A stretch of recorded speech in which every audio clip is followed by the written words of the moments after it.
Going on, we come to the subject of attitude. We know that since we become what we think about, the most outwardly identifiable characteristic or manifestation of what we're thinking about is our attitude. And we know that a positive mental attitude is an absolutely indispensable prerequisite for success. A study at Harvard University a few years ago amongst executive recruiters came to the conclusion that 85% of everything that a person would accomplish or attain in terms of finance, money, prestige, status, recognition, after they left Harvard University would be based on their attitude and only 15% on their aptitude or ability. In fact, over the years, they have found that there is absolutely no correlation whatever between grade level coming out of high school or university and lifetime earnings, that there is no way that they can match the two at all. The only characteristics that determine how well a person does and how far they go are attitudinal, in at least 85% of cases.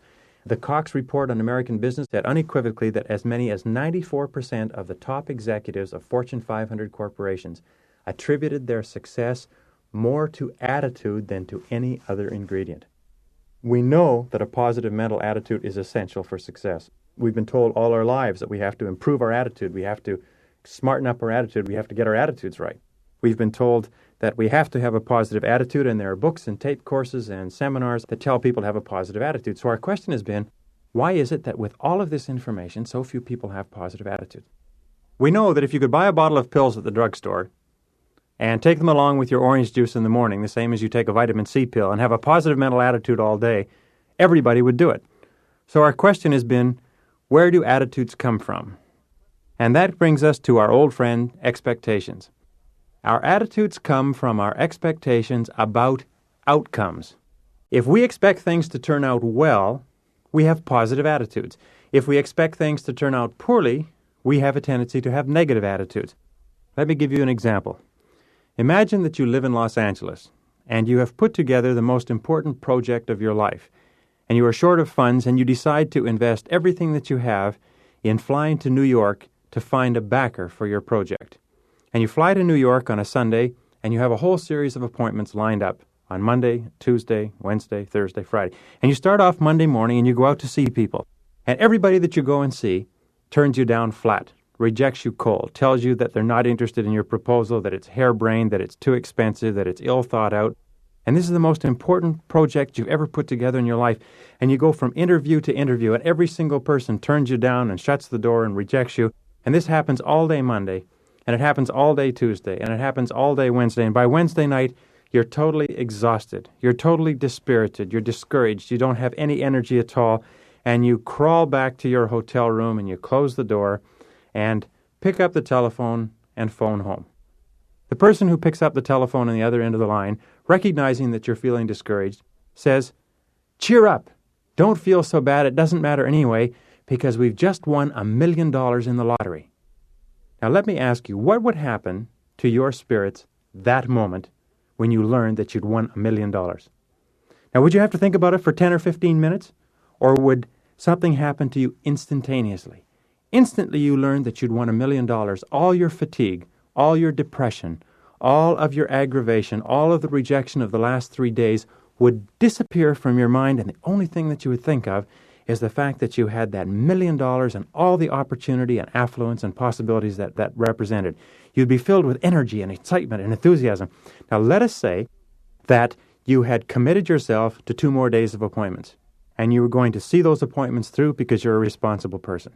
And you go out the next day to your appointments one after another.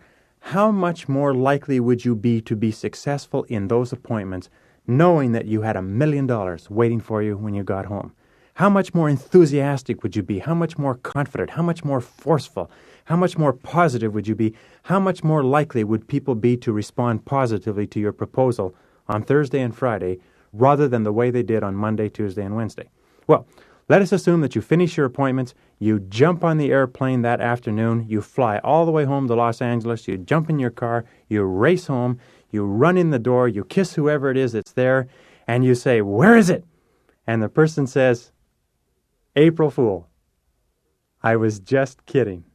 I recognized that you were feeling a little bit tired and discouraged, and I thought I would just tell you something to cheer you up."